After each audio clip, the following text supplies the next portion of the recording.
আসসালামু আলাইকুম সুপ্রিয় শিক্ষার্থী বন্ধুরা, তোমাদের সবাইকে রাসেল বিজনেস কোচিং এর আজকের টিউটোরিয়ালে স্বাগতম। শিক্ষার্থী বন্ধুরা, তোমাদের বহুল প্রত্যাশিত ঢাবি অধিভুক্ত 7 কলেজের চূড়ান্ত সার্কুলার প্রকাশ হয়েছে। এই সার্কুলারে বিগত বছরের সাথে কি কি সামঞ্জস্য আছে বা নতুন নতুন কি আপডেট আসছে সবকিছু আজকের ভিডিওতে তোমরা জানতে পারবে। ভিডিওটি স্কিপ না করে সম্পূর্ণ দেখার অনুরোধ রইল। চলো দেখে নেওয়া যাক আপডেট তথ্যগুলো।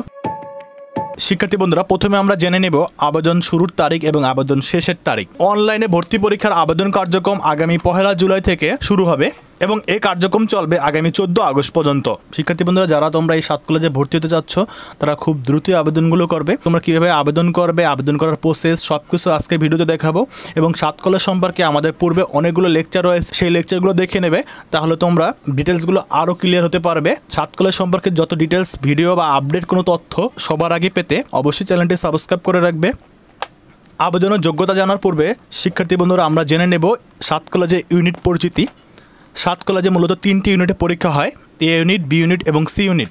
এ ইউনিট শুধুমাত্র সায়েন্সের স্টুডেন্ট আবেদন করতে পারে, বি ইউনিট শুধুমাত্র আর্টসের স্টুডেন্টদের জন্য এবং সি ইউনিট শুধুমাত্র বিজনেস স্টাডি স্টুডেন্টদের জন্য। অর্থাৎ এই 7 কলেজে বিভাগ পরিবর্তনের কোনো সুযোগ নেই, অর্থাৎ সায়েন্স থেকে অন্য বিভাগে যাওয়া বা কমার্স বা আর্টস থেকে অন্য বিভাগে যাওয়ার কোনো সুযোগ নেই। তোমরা যে বিভাগই পড়তেছিলে সেই বিভাগই নির্ধারিত সাবজেক্টে অনার্স করতে হবে। আবেদনের ন্যূনতম যোগ্যতা 2015 সাল থেকে 18 সাল পর্যন্ত মাধ্যমিক বা সমমান পরীক্ষা, অর্থাৎ এসএসসি পরীক্ষা হতে হবে 2015 থেকে 18 সাল এবং এইচএসসি বা উচ্চ মাধ্যমিক বা সমমান পরীক্ষা 2020 সালে উত্তীর্ণ হতে হবে। এখানে সেকেন্ড টাইমারদের কোনো সুযোগ দেওয়া হচ্ছে না, শুধুমাত্র ফার্স্ট টাইমার যারা আছে 2020 সালে এইচএসসি পরীক্ষা দিয়েছো তারাই আবেদন করতে পারবে।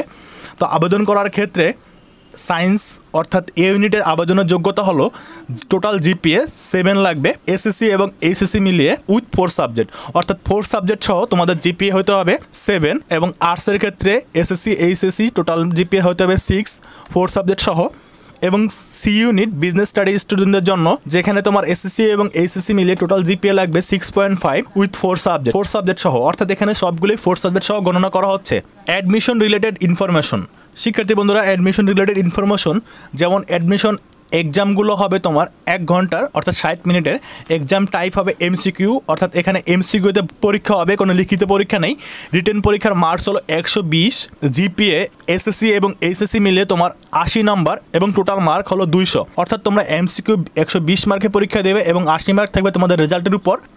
এই 80 মার্ক রেজাল্টের 60% নেওয়া হয় এইচএসসি থেকে এবং 40% নেওয়া হয় এসএসসি থেকে। এখানে পাস মার্ক হলো 40%, অর্থাৎ টোটাল পাস মার্ক হলো 48। No need to subject wise pass, অর্থাৎ এখানে প্রতিটা সাবজেক্টে পাস করতে হবে না, টোটাল 48 পেলেই পাস করবে।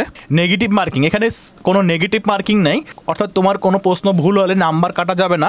অ্যাডমিশন সেন্টার সেটা সবগুলো ঢাকা সিটির মধ্যে হবে। এই অ্যাডমিশন পরীক্ষাগুলো শুধুমাত্র ঢাকা বিশ্ববিদ্যালয় সেন্টারে এবং 7 কলেজের সেন্টারগুলোতে হয়ে থাকে। ভর্তি পরীক্ষার ফি এবং ফি জমাদান প্রক্রিয়া। শিক্ষার্থীরা 2020-21 শিক্ষাবর্ষে ভর্তি পরীক্ষার জন্য আবেদন করার যে ফি সেটা হলো 450 টাকা। প্রতিটি ইউনিটের জন্য একই টাকা ধার্য করা হয়েছে। ফি জমা দেওয়া যাবে রাষ্ট্রায়ত্ত সোনালী ব্যাংকে, সোনালী সেবা, মোবাইল ব্যাংকিং, বিকাশ এবং রকেটের মাধ্যমে। অর্থাৎ তোমরা এই 450 টাকা যে কোনো সোনালী ব্যাংকের সোনালী সেবা থেকে এবং মোবাইল ব্যাংকিং অর্থাৎ বিকাশ বা রকেটের মাধ্যমে সেন্ড করতে পারবা। আর এই সব কার্যক্রম তোমাদের অনলাইনের মাধ্যমে করা হবে, তোমাদের কোনো কলেজে যে কোনো ফর্ম জমা দেওয়ার ব্যাপার নেই, সব কিছু তোমরা অনলাইনের মাধ্যমে করবা। আর তোমরা অ্যাপ্লাই করলেই 7 কলেজে অ্যাপ্লাই হয়ে যাবে, কোনো আলাদা কলেজের জন্য আলাদাভাবে অ্যাপ্লাই করতে হবে না। তো তোমরা অ্যাপ্লাই কীভাবে করবে? অ্যাপ্লাই করার জন্য অর্থাৎ অনলাইনে আবেদন করার জন্য 7 কলেজে ভর্তি বিষয়ক ওয়েবসাইট রয়েছে। এই ওয়েবসাইটের লিঙ্কটি ভিডিও ডিসক্রিপশন বক্সে দেওয়া থাকবে, সেখান থেকে তোমরা আবেদন করতে পারবে। তো যখনই তোমাদের ফর্মটা দেওয়া হবে, কিভাবে ফর্মটা আবেদন করবে, ভর্তি প্রক্রিয়ার আবেদন সম্পর্কে ডিটেলস নিয়ে আমি নেক্সট একটা ভিডিও তৈরি করব যখন তাদের আবেদন কার্যক্রম শুরু হবে। তো শিক্ষার্থী বন্ধুরা, 7 কলেজে চান্স পাওয়ার জন্য বা কী কী করণীয় সব কিছুর জন্য আমাদের নেক্সট ভিডিও আসতেছে। তো সেই ভিডিওগুলো পাওয়ার জন্য এবং আমাদের সাথে থাকার জন্য চ্যানেলটি অবশ্যই সাবস্ক্রাইব করে রাখবে। সবাই ভালো থাকবে, তোমাদের সবার জন্য শুভকামনা রইল। নেক্সট ভিডিও দেখার আমন্ত্রণ রইল। আল্লাহ হাফেজ।